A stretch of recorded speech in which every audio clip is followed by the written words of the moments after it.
My name is Scott Zimmerman. I'm a solutions architect with AWS, covering Microsoft workloads all across the gamut for helping our partners and customers to migrate Windows workloads to the cloud. Before AWS, I spent many years working with Microsoft, and I've been working with the Microsoft environments for my entire career, going for about 25, 30 years.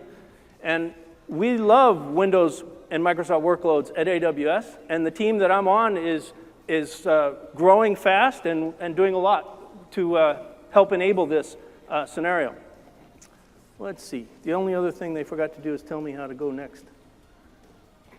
Next slide. Where's the clicker for that? Hello. All right. We'll use the keyboard. All right. So what to expect from the session? We're going to talk about bring your own license terminology. I'm going to try to demystify this for you. Even if you're a techie, there's a lot of things that you should know about licensing that will help you design intelligent architectures. So you've got to know some of this terminology. We're going to talk about the AWS dedicated hosts and how you can cut your SQL Server licensing costs in half. That's pretty substantial. We'll cover the AWS config service. And at the end, if things go well, we're going to do a demo of the VM import service with PowerShell. Now, what I'm not going to cover here is a few things because I had to limit the scope somehow. I am not an expert on SPLA. And so if you need to know anything about SPLA, if you have a SPLA and you want to do SPLA on SPLA, that's fine, you can do that. But please email us. And if you don't know what SPLA means and you don't have a SPLA, don't worry about it. That is a very complex Microsoft partnership agreement. Now, we have a SPLA. That's how we are able to let you run Windows Server in AWS. I'm also not going to cover Office or Amazon Workspaces, where we also get various licensing questions on those topics. But please let me set some boundaries here so we can try to get through this. Now, I know that you usually see this slide at the end of the deck, and you're probably going, Scott, what's that doing up here? Well, I wanted to convey to you how seriously we're taking Windows workloads. We are working all the time on building out these content libraries, and don't worry about memorizing all these links while it's on the screen here. You're going to get the deck, and you can click through them. But it is a substantial body of work that goes into extending this and maintaining it and building new content. For example, Windows Server 2016, SQL Server 2016. These are all new things that came out, and our team is rushing to try and get the content updated and refreshed and make sure that it's available for all the new technologies that are always coming. Now, one of the things that you saw on the previous slide was our quick starts. This is an amazing aspect of the content that we provide for free. There are 7 quick starts for Windows workloads, last time I checked, and one of them is for SharePoint Server. Now, look at the diagram there. You got all those orange boxes are server instances, Windows Server. So there's about 10 of them in there. This is a complex undertaking, and some SharePoint server farms for enterprises are even much bigger than that. The beautiful thing about the Quick Start is that it shows you how to do this automatically and reliably, repeatably, before lunch. You can deploy that entire infrastructure. All of that is in a VPC. So one thing I want to emphasize to you, whether you use our Quick Start or not, please always, always think about using CloudFormation for every Windows workload you do. When I first started at AWS, the first thing I did is I went into the console and I started clicking around, and I was creating some instances and creating some databases, and I was doing everything with my mouse. But that is very unhelpful to your career. Don't use the mouse. You need to be DevOps experts. So do everything with CloudFormation and PowerShell. Automate it so it's completely repeatable. Now, you might say, well, Scott, how often am I going to deploy a SharePoint farm as sophisticated as that? It's going to go into production once. Yeah, you could do all of that, all of those resources, and the routing tables, the subnets, the VPC, et cetera, the NAT gateway, don't forget, the security groups. You could do all of that manually by clicking around with the mouse.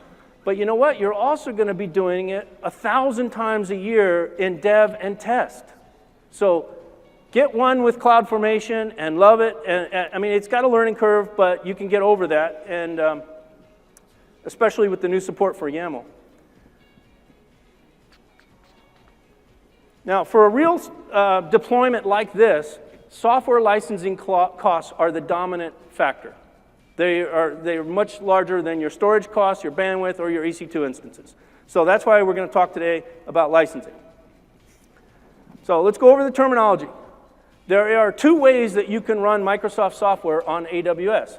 You can either buy a license included. That's a key word. I'm going to use that a lot, and I'm going to call it LI. License included means you're buying it from AWS. Or you can BYOL, bring your own license. So those are your two options. That's it. All right? Now, if you're going to bring your own license, you might need to run it on dedicated infrastructure because of either because you have compliance rules in your industry that you need dedicated infrastructure, or to be compliant with Microsoft. But we also have default tenancy, which is not dedicated infrastructure. And you can run that with license mobility. I'm going to go over all these terms like from 2 or 3 or 4 different perspectives as we go along. So some of this will sink in as we get toward the end.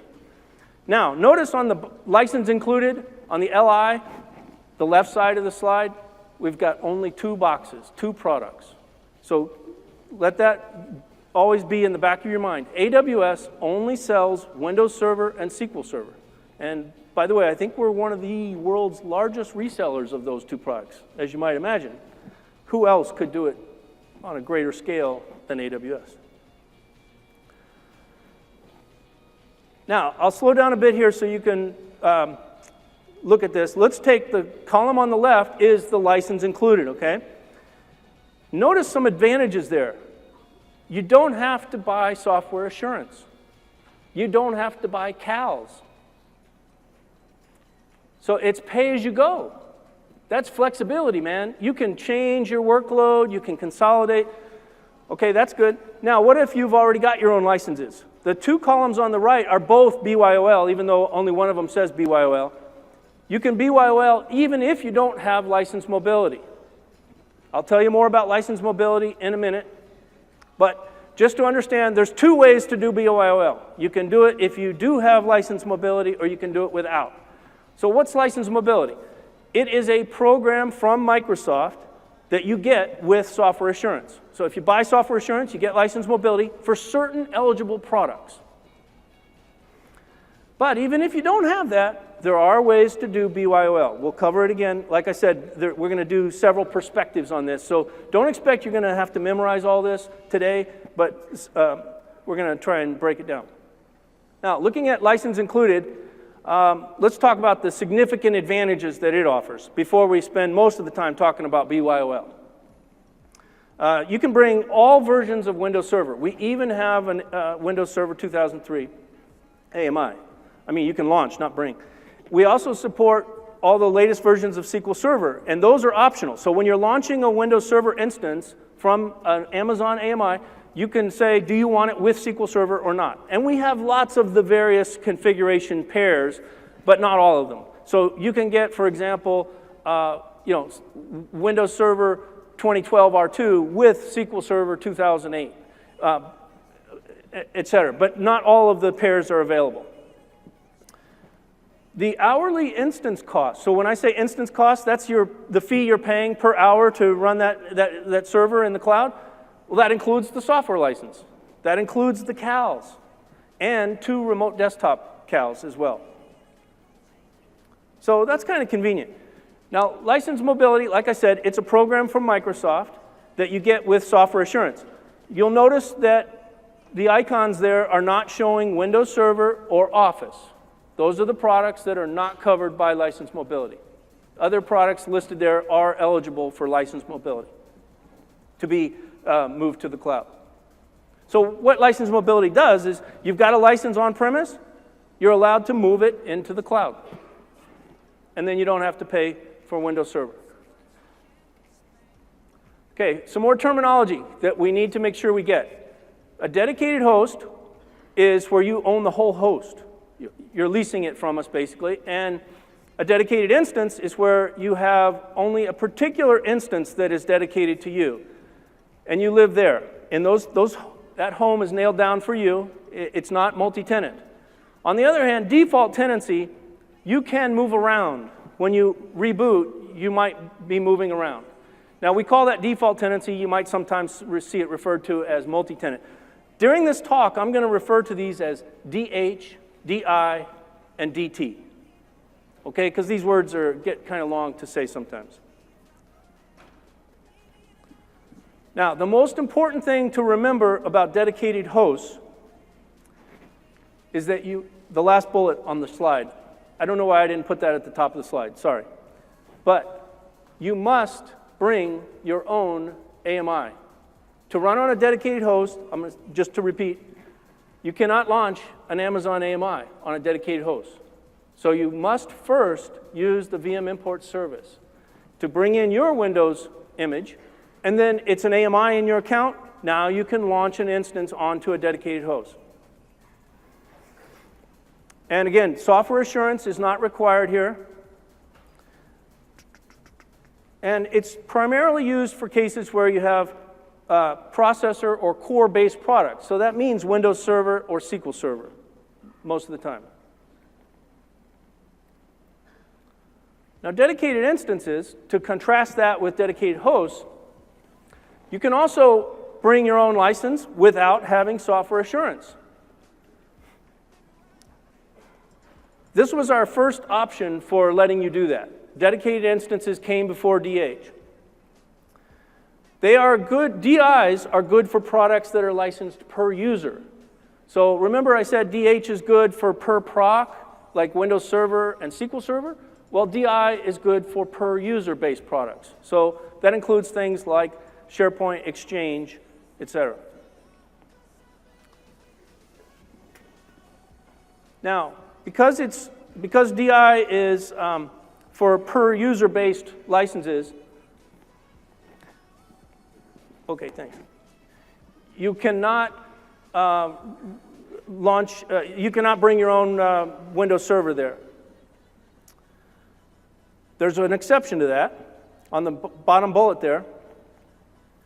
If you have MSDN, you can bring Windows Server and all the other products that MSDN covers, because that's a per-user license, right? When you get MSDN, it's dedicated to you. It's assigned to you. So in that case, you can launch a dedicated instance in AWS, and you can put any of your MSDN bits on it, as long as it's not for production purposes. That's your MSDN requirement, okay? And we want to stay compliant. Let me try this clicker now. Hey, it works. Okay, this is the most important slide in the deck. So you can take a picture of it if you want, but I'm going to break it down for you. The reason I say it's the most important is because I refer to this slide that I built a month ago already like once a day to help with customer questions that come up.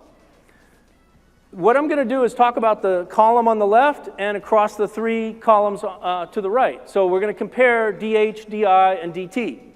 So let's start with the top row. We've already covered Windows Server basically telling you when you're on a DH, you must bring your own image. So you have to use the import image command that's part of our VM import service. So that's the top left quadrant there. In the other cases, DI and DT, you must buy a license included AMI. You have to launch our AMI, which means it's license included. So you're paying us an hourly fee for the instance, as well as the Windows Server license that's included in that. So that's why it's called license included. Okay? So you cannot bring your own image for Windows Server to a DI or a DT. All right, second row. Let's talk about SQL Server. Yes, you can bring your own license on a dedicated host or a dedicated instance. If you want to do it on a DT, though, you must do it you can do it either with license mobility or license included. Now, how is it that you can do both there? Well, the thing about a DT is you can only bring your own license if you've got license mobility. Microsoft will let you do that. But you can also launch an instance on a default tenancy that has SQL Server included in it, because we're selling Windows Server and SQL Server, and some of our AMIs have SQL Server in them. So that's how you can do it either way there. And then the next row, other Microsoft products. That covers SharePoint, Exchange, Skype, etc., Dynamics. There you see you can do that on a dedicated host. If it's a user-based product, you can do that on a dedicated instance. And you can also do them with license mobility. You can do them on default tenancy. And in the bottom row, you've got a key exception to note there. You cannot use MSDN on default tenancy. Now, why do you think we call it default tenancy? When you go through the wizard to launch an EC2 Windows image, the default answer is you're going to get default tenancy. So if you do that, you can't bring MSDN there, okay? Just please remember that. That's a MSDN licensing requirement. There's no technical reason behind that. All right, let's take a look at a little more information comparing dedicated hosts and dedicated instances. Notice that DH has more features. There is one feature you should be aware of that a DI has that a DH doesn't have, and that's the $2 per region per hour charge. That's only on the first DI in a region. So that's a one-time fee for the first dedicated instance that you launch in that region. That's $2 per hour. Otherwise, DH does most of the things that a DI does. Okay, that covers most of the terminology we needed to go through. So any questions so far? There's got to be some questions on your mind. Everybody understand license included, LI, DH, dedicated host? Yes.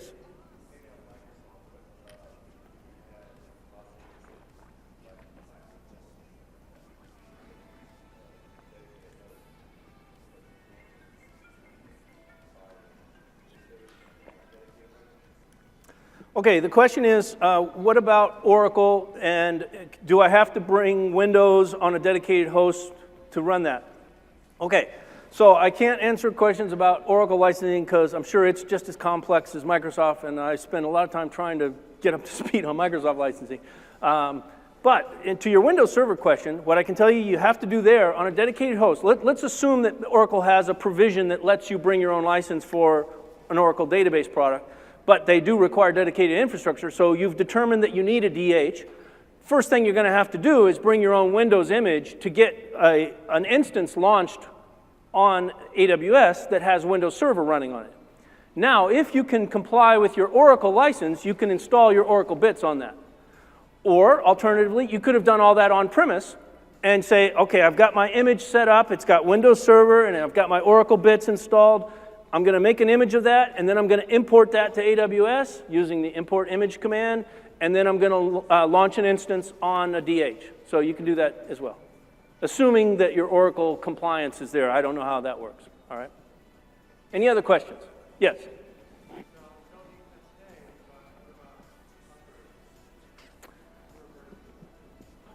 Okay. The question is about what about upgrades? Even if you don't have SA, how are you going to get upgrades? Well, our per hour license cost, I haven't checked this, but it would be interesting to note. I haven't heard of any uptick in the different versions of Windows Server, for example, or even SQL Server. But when you go and launch an instance, by the way, in the cloud, all things fail all the time. That was a famous quote by our CTO. And so, you know, you're not going to just launch SQL Server in the cloud and expect it to run for 10 years without possibly upgrading it or without launching another one. So at some point, you might say, hey, there's a new and shiny version of SQL Server. I'd like to get that. And you can, with default tenancy, you're using our AMIs, and you didn't have to buy software assurance. But you go and look in the AMIs, and we've got the newer version. So you can launch it, and I think it's probably the same price. So there's no reason that you couldn't just find an appropriate time for you to migrate your application, or you might be forced to, you know, you're going to be forced to reboot eventually from time to time anyway. All right, one more question, and then we'll move on. Yes?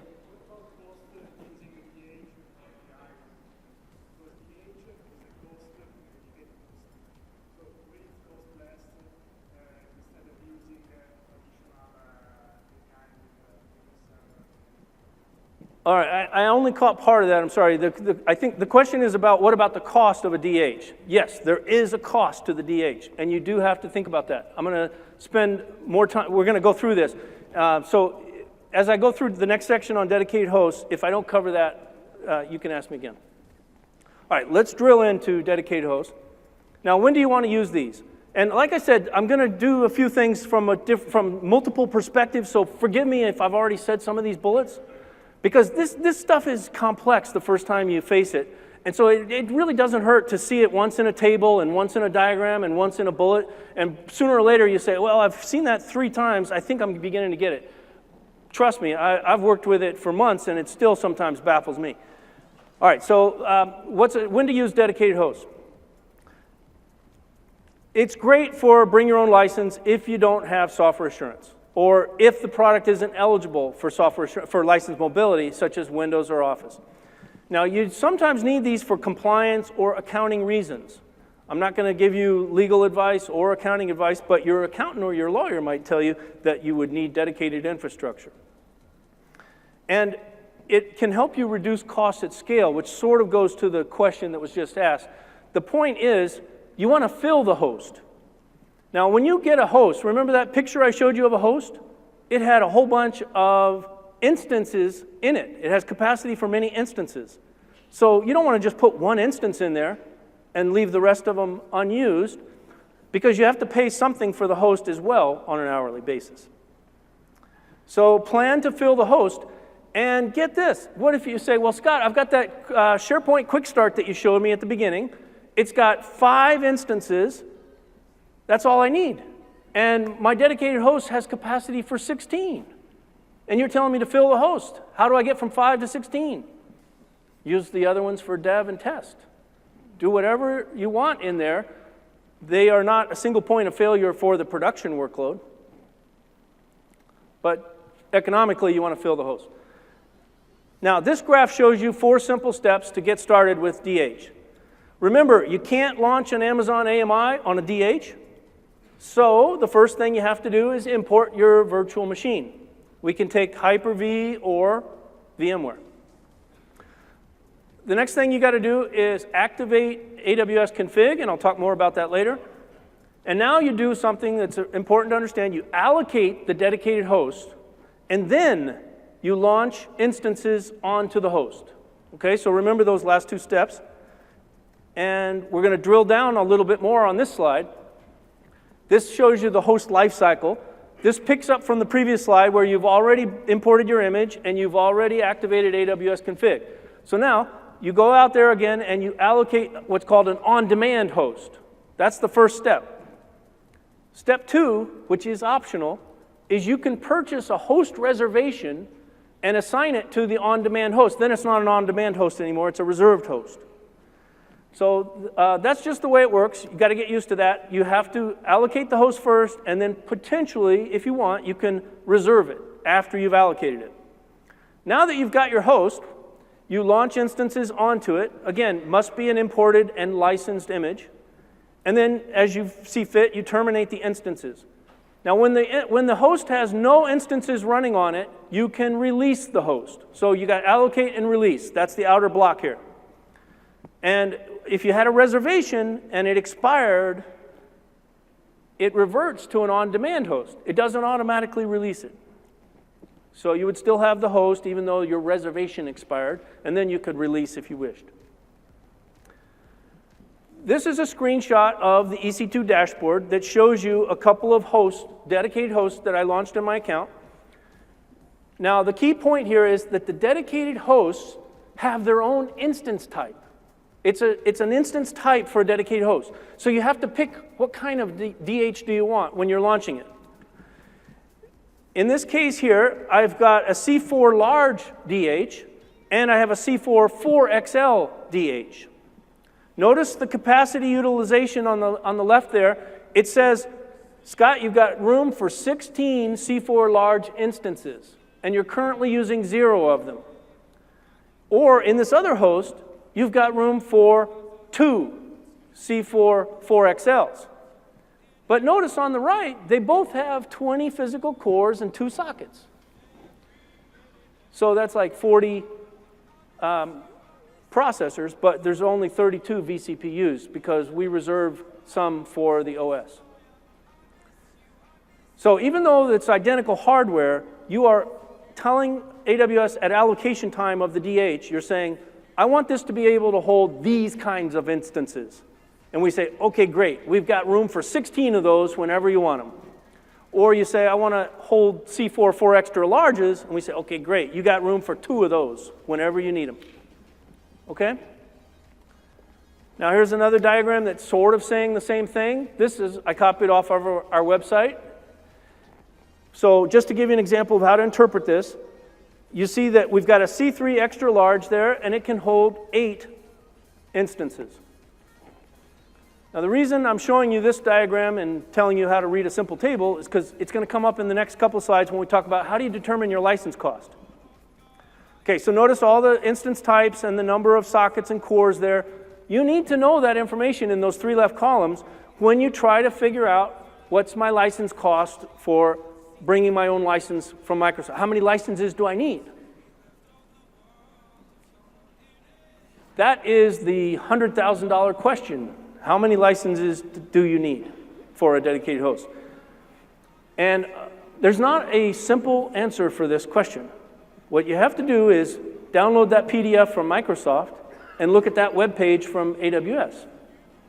Now there's different versions of that PDF from Microsoft. They have the same information for SQL Server and the different versions of Windows Server. I'm just giving you an example there. But if you get this deck, you can download that, and it lays out their terminology for what they call an OSE, an operating system environment. Sorry to bring up more terminology. But they explain it very well with nice diagrams in their PDF. And what I'm trying to tell you here is you've got to have these 2 resources to be able to make sure that you're compliant and you're figuring out how many licenses you can bring. And then on that second, of that URL there for dedicated hosts on AWS, it has that table from the previous page. So if you go to that link, you'll see this table, and it's all explained, and then it'll tell you what you have to do to figure out and interpret how to bring the Microsoft terminology into dedicated hosts. Now, you have 2 payment options for dedicated hosts. You can do on-demand, or you can reserve. So you actually have 3 options, right? You got 1-year reservation or 3-year reservation. You can save up to 70% on your cost of your dedicated host. So that's something to consider. If you know you've dipped your toes in the water and you like what you saw with a proof of concept at AWS, and you say, there's no reason not to go all in with this. And so once you're building your production workload, you might as well reserve instances and reserve dedicated hosts to save up to 70%. Now this is the really big question that we get asked a lot is, well, I've got licenses. Should I bring them, or should I do license included? Or I don't have licenses. Should I go ahead and buy them anyway and then bring them? Or should I launch my instances on AWS? So this is like $1 million question. The other one was 100,000. The best way to figure this out is you have to build a simple little spreadsheet with 2 scenarios. So the way I did it, I built a little spreadsheet for a customer once. It's not all on the same set of rows or the same set of columns. You have to have scenario 1 where you figure out what's my license cost, and do I want SA, and how long am I going to be buying SA for? You know, it's a 3-year term. Are you going to renew it? So you have to forecast out how long do you want these calculations to how long are you going to amortize this over? And then you're going to have to ask, okay, what about SQL Server? Am I going to get that from AWS, or should I BYOL that as well? And do I want AWS business support or a higher tier, because that's going to factor into the instance cost? And then the thing that I can't tell you is what your cost per proc is. So you have to go and look at your reseller agreement or your enterprise agreement. Your EA with Microsoft with your reseller will tell you what your per proc cost is for Windows Server and SQL Server and SharePoint. So you use, what you're doing on this spreadsheet is, it's going to take some homework. You're going to go to those previous links that I put on the previous page. You're going to get all the Microsoft terminology. You're going to get the AWS dedicated host information. You're going to go and look this stuff up and multiply the per proc cost by however many number of procs you need. And you're going to come up with a number. Now you're going to compare that to license included, and how are you going to get that number? Well, there's an easy way. You go to the AWS Simple Monthly Calculator, and you say, I want to buy a C4 large Windows Server instance in this region, and it tells you how many procs it has, and it tells you what the hourly rate is going to be. So then the calculator multiplies that out and tells you what your annual cost is going to be. And then you can check a box that says, well, let's make that a reservation for 1 year or 3 years. And it dramatically lowers your cost, but it says, here's your upfront cost. So the simple monthly calculator says, here's your upfront cost, here's your annual cost, your hourly, and you're good to go. So then you take those numbers back over to the spreadsheet you're building, and you compare that to the BYOL scenario. One more tip I'm going to give you on this slide is when you're doing a BYOL scenario and you're trying to figure out how much is that going to cost in AWS, what's the instance cost? If I do BYOL and I brought my own Windows server and my own SQL server, there's still going to be a fee per hour from AWS. What is that? When you go into the simple monthly calculator and you check the box that says, yeah, I want to do Windows Server and SQL Server, they're going to charge you for the license. Now, the calculator is just an estimate, right? But you're scratching your head going, no, I don't want to pay for Windows Server and SQL Server. I'm doing a BYOL scenario. So what you have to do there in the simple monthly calculator is you trick it and you say, I just want an Amazon Linux instance. So I think that's funny because I'm a Windows guy. So I go into the calculator and I say to AWS, give me an Amazon Linux instance. I'm bringing my own Windows Server. And that Amazon Linux instance has the Windows Server cost and the SQL Server cost factored out, so now it's just the hardware virtual machine that you're getting, okay? A few more points here about dedicated hosts that are important to keep in mind. Once you allocate a DH, the shared tenancy instances, when you launch an instance that's called shared tenancy instead of the default tenancy, it's going to automatically populate into your DH. So let's say that I'm the manager who buys a DH, and then I've got all my developers out there launching instances, and I want to make sure that they're using my DH. I want to make sure it's populated because it's more economical if I fill it up. Well, we do that automatically. We load balance it. So if you've got 2 DHs and somebody terminates a few instances as one of them, and the other one's full, well, we automatically will launch the next instance into the one that has open capacity. Now, I'm not saying that this would ever happen, but what if some catastrophe took out an entire region? You could imagine that there would be intense pressure on nearby regions. So if you had a DH, sort of as a standby disaster recovery, almost the end of the earth failback plan, you would be good to go, because your DH is dedicated to you. And a best practice point I would like to make here is, remember the SharePoint quick start diagram at the beginning? We had 2 availability zones, and we have about 5 instances in each, in AZ1 and AZ2. And we're calling that a good high availability design for SharePoint. We've got redundancy between 2 AZs. Now don't think that just because your DH has capacity for 16 instances that you can go and put 5 of them for AZ1 in there and 5 for AZ2, or just put 10 instances in there and call it a day. That is not high availability. That is still single point of failure because the DH is only in 1 AZ. It doesn't span AZs. So you need a DH, if you need a DH, you need one in AZ1 and you need one in AZ2. Okay, we've been talking a lot about dedicated hosts, but let's, again, not overlook the advantages of license included. This is really significant. It's much simpler to let AWS manage your licenses for you.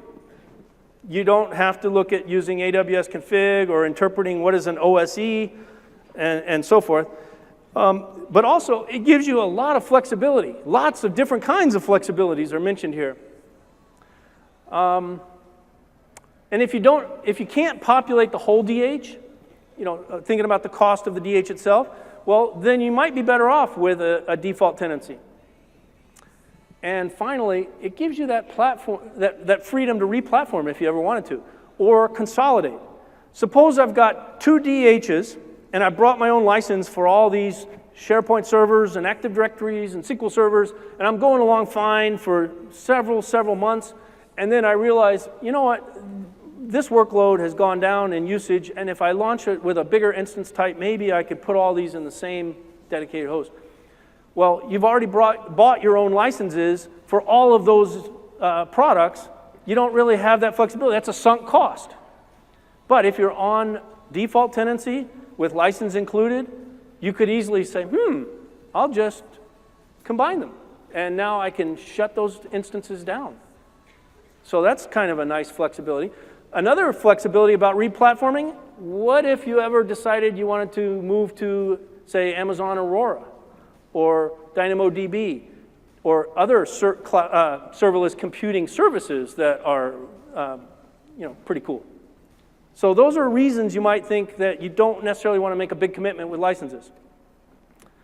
All right, let's move on to SQL Server.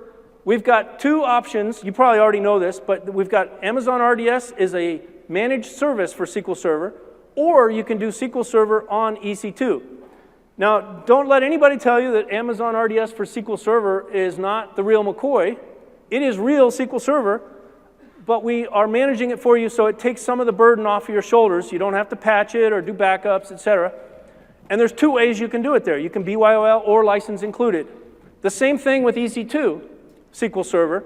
The difference is on EC2, you can log into the box and fully administer it. In fact, you're responsible for that. Now on EC2, you notice there's a few options there. You can, with BYOL, you can run SQL Server on all three types of tenancies, DH, DI, DT. But if you do it on DT, you've got to have license mobility. I already covered that in that most important slide that I mentioned. And even if you do license included for SQL Server, you can launch that on a DI or a DT. All right. Now, this is where it starts to get really interesting. This is where I'm going to merge architecture and licensing in one talk. You guys probably are well aware of our network latency between availability zones is really, really low. We take it really seriously. In fact, it's like very often, it's usually under 2 milliseconds, and sometimes it's even under 1 millisecond in tests that we've done. Now, if you had SQL Server Enterprise Edition, and you had always-on availability group across two AZs, you know that you could do synchronous commit. If the latency is only 1 or 2 milliseconds, you could do a synchronous commit. And that means you could do automatic failover. You cannot do automatic failover if you don't have synchronous commit. I hope people realize that. If you had async commit, please don't try to do automatic failover. Okay, so now I'm going to ask a question. How many people here think that, well, Scott, if you can do all that, that means that my high availability design, what's stopping me from just calling that a DR design as well? How many people would say, yeah, let's just call that a DR. If you've got a HA between two AZs, and you got synchronous commit, automatic failover, why isn't that also a DR? Anybody takers for calling that a DR? Okay. How many people say, no, that's not a DR? Okay, most of you. Fair enough. Now, one reason that you don't want to call that a DR is because you got to think about data corruption. Now, even if you had asynchronous commit, doesn't matter whether you have sync or async, if you have a HA design with always on and SQL Server across two AZs, if you've got a bug in your application code, it's going to immediately corrupt the data in both AZs, right? So that's one argument against calling that a DR situation, because that's a disaster and there's no way to recover it because both copies of the data are corrupt. Another reason is, especially public sector customers, they have particular mileage distance requirements. I think some of those might fade over time because, we put a lot of thought into how to design our AZs so that they are on separate floodplains, internet backbones, and power grids, but we say that they are only tens of miles apart. And some customers say, nope, it's got to be 50 miles for whatever reason. So the DR, that might not work for them. Now, there's two ways you can do DR, even with the multi-AZ design. You can think of a spectrum of RTO, recovery time objective. You could get a recovery time down to the minutes, but you're going to have to pay for like a live running DR site. Or you could have a cold standby, if you will, or not even a standby, but a cold plan to move to another region, and then you don't have to pay for that, but your RTO is going to go up to possibly a few hours or even a day. Now, I'm going to show you a couple diagrams to illustrate this. This is the multi-AZ scenario, where we have 2 SQL servers and 2 AZs, and we've got synchronous commit going on between them with an always-on availability group, and we have automatic failover, because with synchronous commit, you can do that. That's all in one region, though. So if anything took out the entire region, there might be an issue. Now, you might say, okay, Scott, what does this have to do with licensing? Well, hold that thought. We're going to get to that in a second. Now, here's the multi-region scenario. This is really interesting, I think. And we have had customers who are really paranoid about wanting to make sure they've got a DR in a separate region. And so this is a scenario that you can build where you've got the synchronous commit going on between AZs, but you can also have, if you want, you can have a hot standby in another region. And that hot standby is taking an asynchronous commit, so that's going to be a manual failover there. And you're going to have to possibly recover some, most recent backups from S3. So you could have S3 snapshots that are taking backups of your database. If you don't have a hot standby in another region, you could build the second region there with CloudFormation. Remember, try to do everything you can with CloudFormation for your Windows workloads. So let's say disaster strikes in region 1.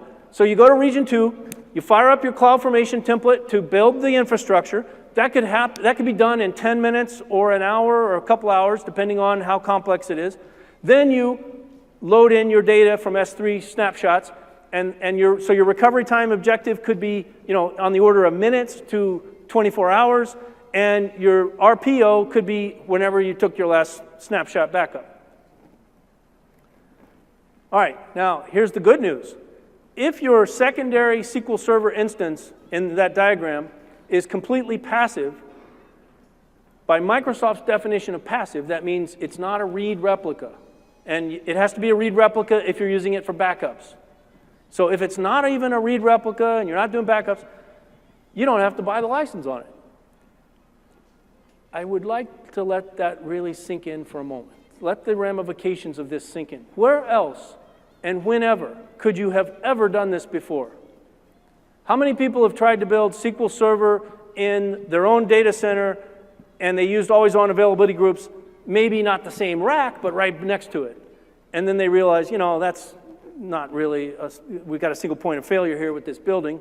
So let's move that rack to at least the other corner of the data center, and then, it's still not covering it. Let's get another facility across town. Okay, now you're going to have to think about putting in a lease line or going through the internet and that latency. And so even across town, well, wait a minute, that's still the same power grid. And it's still the same floodplain. Oh man, we got to move this data center from, if we're in New York, we got to get another one all the way over in Boston. Or if we're in LA, we need another one all the way over in Tempe. This is not going to be cheap. And what about our latency? So get a load of what AZs do in AWS. Welcome to availability zones. Super low latency, super convenient to deploy that whole thing. Click of the button with CloudFormation. And I'm not an expert on other cloud vendors, but I just would invite you to compare that scenario. Think about that. Can anyone else do that? Synchronous replication off-site, and you don't have to pay for the license for SQL Server, but you've got that HA design. That's pretty cool. All right, let's talk about RDS for a second here. It's a managed service, so when you go into it, you're going to launch a database instance, but there's an option when you're launching it, a little drop-down that says, do you want license included or BYOL? And if you choose if you choose BYOL, you've got 10 days to figure out how to submit this form to Microsoft. We provide a link for it on our webpage. I'll get to questions at the end. You can submit the form to Microsoft. They will verify your licenses, and they will email you back, and they'll email AWS. And so you just do BYOL with RDS for SQL Server. It's simple. Pretty much everything with RDS for SQL Server is quite simple. The multi-AZ design? that I showed you earlier, that was easy too, SQL Server. You know how you do that in RDS? You check a box. You don't have to deploy SQL Server with always-on availability groups and set up listeners with 3 IPs each. You don't have to do all that. You check a box in RDS. Okay, hold on to your seats now. We're going to dive into something a little bit more complex, SharePoint Server. So I made it into a decision tree because this is a little bit trickier. All right, let's take it from the top. The first thing I'm going to ask you is, well, do you have a SharePoint license? And you know, remember before when I said that we only sell 2 products, Windows Server and SQL Server? Well, that wasn't my final answer. We also offer SharePoint Server through the marketplace, the AWS marketplace, through Data Resolution, a partner of ours. So even if you don't have a SharePoint license, you can still run SharePoint Server on AWS. And then question is, do you have MSDN and your workload is not prod? Okay, if that's the case, you can run SharePoint Server on a DI or a DH. You cannot run MSDN on default tenancy, remember that? Okay, so that's row 2 there. Next question is, let's say you're trying to figure this out for prod or you don't have MSDN, so then the next question is, do you have license mobility? And if you say yes, then we have to ask you, well, do you want to bring your own license for Windows Server as well as SharePoint Server? And if you say yes, then you got to go on a DH. Remember, you're bringing your own license for Windows Server, you got to go on a DH. Or if you say no, then you run SharePoint Server on default tenancy because you're not bringing Windows Server. And then finally, if you don't have license mobility and you don't want to bring your own license for Windows Server, well, then you can't do it. All right. I hope you can download the slides and get that later. That could be helpful if you can refer to it, because you're not going to remember all that. Okay, what's config? Bear in mind that Microsoft requires that you track the usage of your licenses against physical resources, such as sockets and cores. Well, guess what? That's what AWS config does for you. It does that really well with dedicated hosts. And it also tracks instance tags, which are recommended. Now, how do you use AWS config? Sounds complicated. Not even close. You just go in and tell it you want to activate it on your account.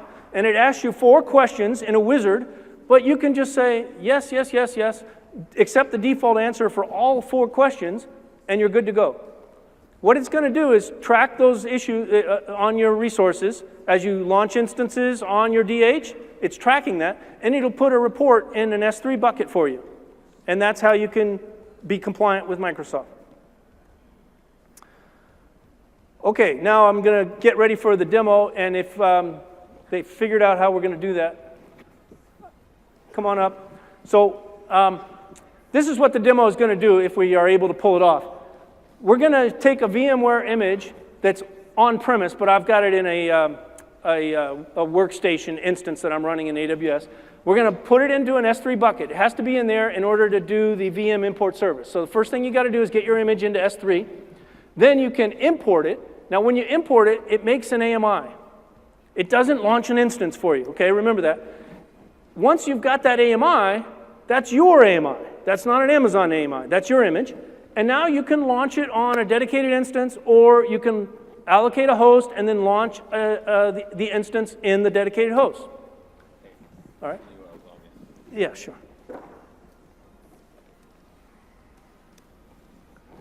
Okay, so that slide's going to go away in a second, hopefully, and we're going to do a demo. Also, how much time do we have? Oh, I got 9 minutes. All right. This is going to be a quick demo. You have the VGA dongle. Yeah. Yeah.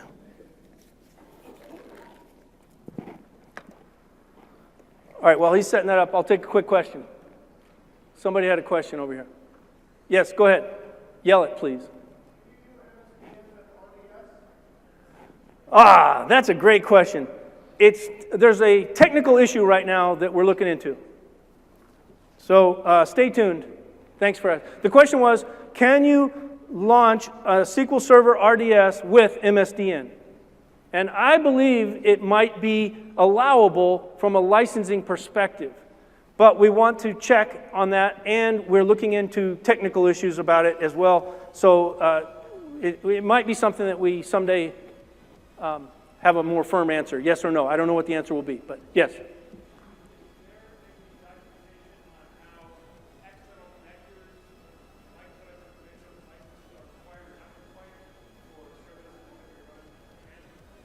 What kind of external connectors are you talking about? I don't know anything about Windows Server external connector license. I'm very sorry, but I've actually never heard of that before.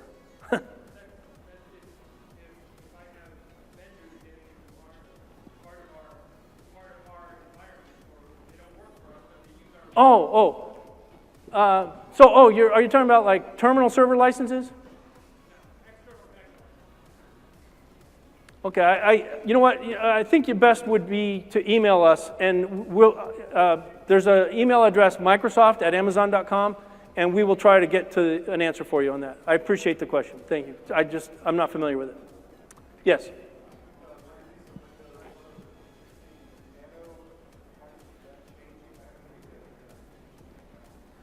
The question is about the pricing of Nano, and I don't know the pricing off the top of my head. It is different than the Data Center Edition. All of our AMI prices are, let's see, I can't remember. There's 4 flavors of the Windows Server 2016. There's with SQL Server, there's Nano, Data Center, and I can't remember the other one. Thanks, man. So the answer to your question is to look on our pricing page, because I'm sorry, I can't remember all the prices off the top of my head. Okay, guys, we've got just a few minutes, and I wanted to give you a demo of PowerShell to show you how to launch a dedicated, to import an image and do a dedicated instance on it. So I hope you can see this, okay? Maybe I should zoom up a little bit.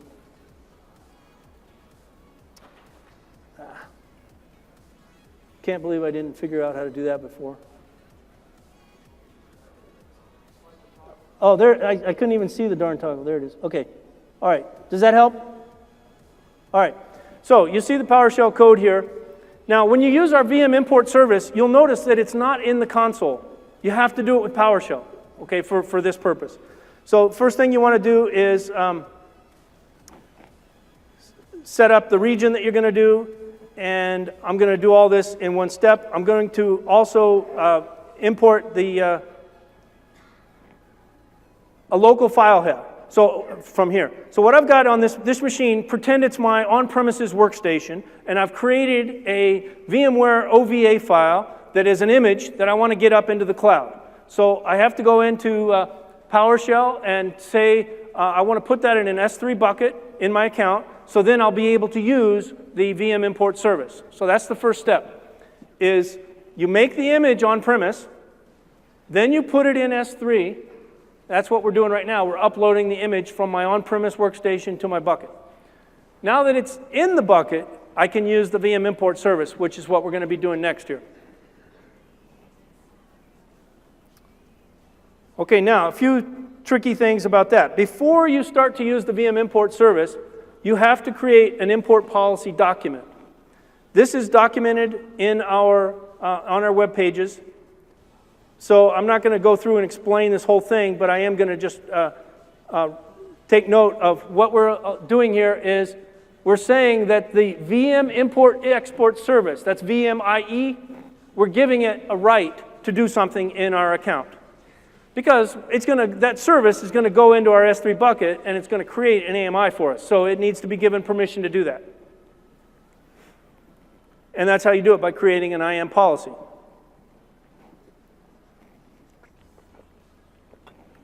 Okay, so let's highlight that code in PowerShell and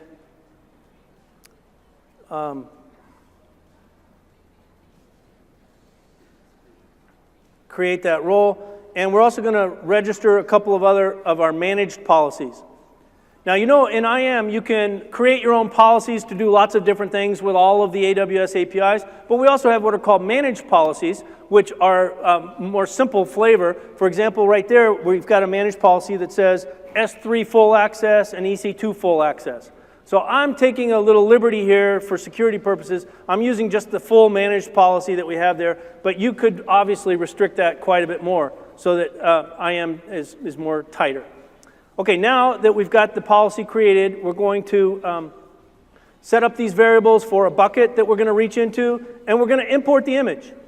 So what this is doing is it runs in the background right now. AWS is reaching into that bucket where I have my OVA file, and it's importing it in and turning it into an Amazon AMI that is going to be in my account. So it's not a license included AMI. Now, when that's happening, you can take a look at the progress right there at the bottom. It says progress is 2%. And it's going to take 45 minutes to do that. So we're not going to wait for that whole time. But when it's running, you can always go and look at the progress with this command here. And it'll tell you what that is. Now, I've got an AMI that I've previously imported, so I'm going to use that one. Whoa.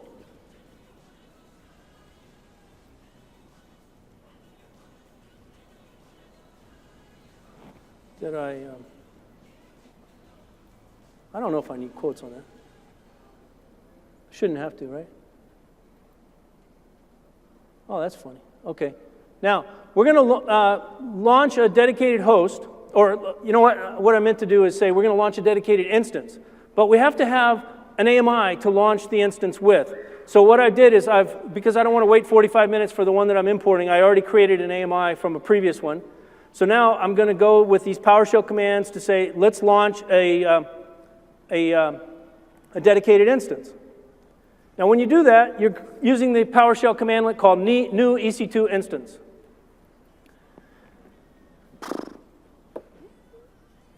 Okay, running into some errors there. So what I'm going to explain and then I'll take questions.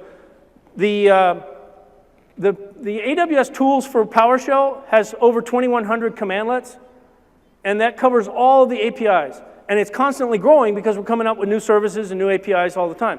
So the AWS tools for PowerShell are pre-installed on all the Amazon machine images, and you can download it and install it on your own. PowerShell is a really powerful way to use commands like this, like the VM import service. I apologize, I ran into a technical error there, and we're out of time. But if there's any other questions, I'll take a quick question or two.